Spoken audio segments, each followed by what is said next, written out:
പാർട്ടിക്കു വേണ്ടി പാടി തുടങ്ങുന്ന കാലത്ത് എന്താണ് കമ്മ്യൂണിസം എന്നൊന്നും മേദിനിക്ക് അറിയില്ലായിരുന്നു. അന്നത്തെ 12 വയസ്സുകാരി കുട്ടിക്ക് ആർക്കെതിരെ എന്തിനു വേണ്ടിയാണ് ഗാനങ്ങൾ ആലപിക്കുന്നതെന്നും അറിയില്ല. അറിയാവുന്ന കാര്യം പാട്ടുപാടിയാലേ ഒരു നേരമെങ്കിലും വയറ് നിറച്ച് കഴിക്കാനാകൂ എന്നതു മാത്രമായിരുന്നു. മേദിനി പാടി പട്ടിണിയെ പടികടത്താൻ പിന്നെയും ഒരുപാട് പാട്ടുകൾ. 6ാം ക്ലാസ് വരെ ഞാൻ പഠിച്ചിട്ടുണ്ട്. 6ാം ക്ലാസ്സിൽ ഫീസ് കൊടുക്കണമായിരുന്നു.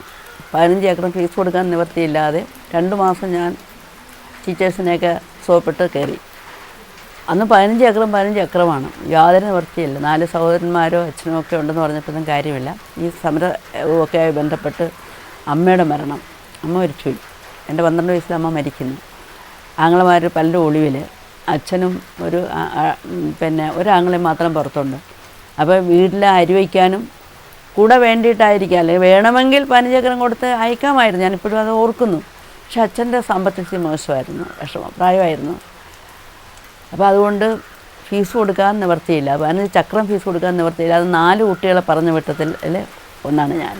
വിശപ്പും ജീവിത വിഷമമൊക്കെ വന്നപ്പോൾ ഇങ്ങനെ പാടി വന്ന ഭക്ഷണം കിട്ടും, ജനങ്ങളുടെ ഇടയിൽ നിന്ന് കിട്ടുന്ന ഒരു സ്നേഹവാത്സല്യങ്ങൾ, വലിയ വലിയ നേതാക്കന്മാരുടെ ഇടയിൽ, അതൊക്കെ ഒരു കൊച്ചുനാളിൽ എന്നെ ആകർഷിച്ച കേസാണ്. മികച്ച പാട്ടുകാരി എന്നതുപോലെ തന്നെ നല്ല അഭിനേത്രിയുമായിരുന്നു മേദിനി. പ്രശസ്ത സിനിമാ തിരക്കഥാകൃത്തായിരുന്ന സാരംഗപാണിയുടെ ഈ സഹോദരിക്ക് അഭിനയവാസന ജന്മസിദ്ധമായിരുന്നു. ജ്യേഷ്ഠന്റെ അനുഗ്രഹ ആശസ്സുകളോടെയാണ് മേദിനി അഭിനയം തുടങ്ങുന്നത്. പാടിയും അഭിനയിച്ചും പ്രശസ്തിയിൽ നിൽക്കുന്ന കാലത്താണ് ഈ കലാകാരിയുടെ കൈകളിൽ നിയമത്തിന്റെ കൈവിലങ്ങ് വീഴുന്നത്. അധികാരത്തിന്റെ കാട്ടാള നീതിയുടെ കൈവിലങ്ങ്. ഞാൻ ശരിക്കും കമ്മ്യൂണിസ്റ്റ് പാർട്ടിയിലേക്ക് പോയി. അങ്ങനെ തന്നെ അവസാനിച്ചു. അച്ഛനും വ്യത്യസ്തമായി ഫീൽഡ് വിട്ടു. പാർട്ടി മെമ്പർഷിപ്പ് ഉണ്ടെന്നല്ലാതെ അതുമായിട്ട് അങ്ങനെ ബന്ധമില്ല. പക്ഷേ കലാസംസ്കാര രംഗത്തിൽ ഞാൻ നേരത്തെ സൂചിപ്പിച്ചതുപോലെ തമിഴ് സിനിമയും ഹിന്ദി സിനിമയും എല്ലാം കൊണ്ട് കാണിച്ചു പാട്ട് കേൾപ്പിക്കാനും. അച്ഛൻ തന്നെ പാട്ട് എഴുതുമായിരുന്നു. ഇതെന്തിനാണ് ഹിന്ദു മുസ്ലിം മത്സരം എന്നുള്ള ഈ ഹിന്ദി സിനിമയുടെ ട്യൂണിൽ പാട്ടെഴുതി. അച്ഛൻ്റെ ആദ്യ വൈഫായിരുന്ന മീനയായിട്ട് ഞങ്ങൾ നൃത്തം അവതരിപ്പിച്ചിട്ടുണ്ട്. അച്ഛൻ തന്നെയാണ് കമ്പോസ് ചെയ്യുന്നത്, എല്ലാം ഡാൻസ് കമ്പോസ് ചെയ്യുന്നത്, നാടകം എഴുതുന്നത്. അച്ഛൻ നാടകം എഴുതുന്നതിന് മുമ്പ് തന്നെ മറ്റ് നാടകങ്ങളിൽ ഞങ്ങൾ അഭിനയിപ്പിക്കാൻ വിടുമായിരുന്നു 2 പേര്. അത് ഞങ്ങൾ നൃത്തമൊക്കെ അഭ്യസിക്കുകയൊക്കെ ചെയ്തു. അതിൻ്റെ ഒരു വഴികാട്ടിയാണ്. പിന്നെ തയ്യൽ മിഷൻ്റെ പുറത്ത് നിന്നുകൊണ്ടാണ് അച്ഛൻ ആദ്യ കവിതകൾ എഴുതുന്നത്.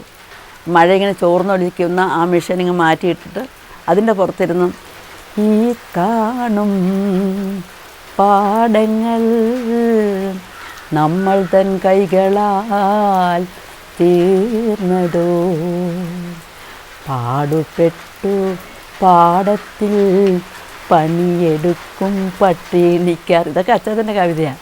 പിന്നെ എനിക്ക് അച്ഛനെക്കുറിച്ച് ഓർക്കുമ്പോൾ ഒരു കാര്യം ഓർക്കുന്നത്, വിശപ്പ്, ഞങ്ങൾ ജീവിതത്തിനകത്ത് പ്രയാസങ്ങൾ ഒരുപാട് വന്നു. അപ്പോൾ എന്നോട് പറഞ്ഞു, നമുക്ക് ഒരു പ്രൊഫഷണൽ നാടക ട്രൂപ്പിൽ പോകാനൊക്കെ എന്ന് ചോദിച്ചു എന്നോട്. എനിക്ക് താല്പര്യമില്ലായിരുന്നു. പക്ഷെ ഒരു നാടകത്തിന് 20 രൂപ കിട്ടുമായിരുന്നു. കലാമംഗലം സാനന്ദൻ്റെ സന്ദേശം നാടകം. അവരിങ്ങനെ ഒരാളെ തിരക്ക് നടക്കുക, സ്റ്റേജിൽ പാടണം, അത്രയേ ഉള്ളൂ. വലിയ ഇത്തിരി നാടകക്കാരിയാണെന്ന് തോന്നുകയും വേണം. അങ്ങനെ വീട്ടിൽ വന്നു അച്ഛത്തിന് എന്നെയും കൊണ്ട് പോയൊരു കഥ ഞാനിപ്പോഴും ഓർക്കുന്നു. പോകുന്ന വഴി എന്നോട് പറഞ്ഞു, എനിക്ക് ഒട്ടും ഇഷ്ടമില്ലാത്ത കേസാണ് എന്നെ ഇങ്ങനെ ഒരു നാടകത്തിൽ കൊണ്ട് അഭിനയിക്കുന്നത്. പക്ഷെ നമ്മുടെ ജീവിതം വിഷമമാണ്, വീട്ടിൽ പട്ടിണിയും പ്രയാസങ്ങളുമാണ്. അപ്പോൾ അതുകൊണ്ട് ഈ നാടകത്തിന് പോയി 200 നാടകങ്ങളിൽ ഞാൻ അവതരിപ്പിച്ചു. കലാമംഗലം സാനന്ദൻ്റെ നായികയായിട്ടായിരുന്നു കഥ. ആ നാടകത്തിൽ അച്ഛൻ നിങ്ങളുടെ ഈ ഡാൻസ് കയറ്റിയിട്ടു. അദ്ദേഹം ജന്മിയായിട്ടും ഞാൻ പ്രശസ്തിയായിട്ടും 208 നാടകങ്ങൾ ബുക്ക് ചെയ്തു. 200 നാടകങ്ങളിലും ഈ പരിപാടി വരും ഭയങ്കര ക്ലാപ്സാണ്. കരുതാപ്പള്ളി സൈഡിലൊക്കെ 2 പേർക്കും പൂമാലയൊക്കെ തന്നെ ഞാൻ ഓർക്കുന്നു. 8 നാടകം നടക്കുന്ന സമയത്ത് അന്ന് വി എസ് കമ്മ്യൂണിസ്റ്റ് പാർട്ടി സെക്രട്ടറിയാണ്.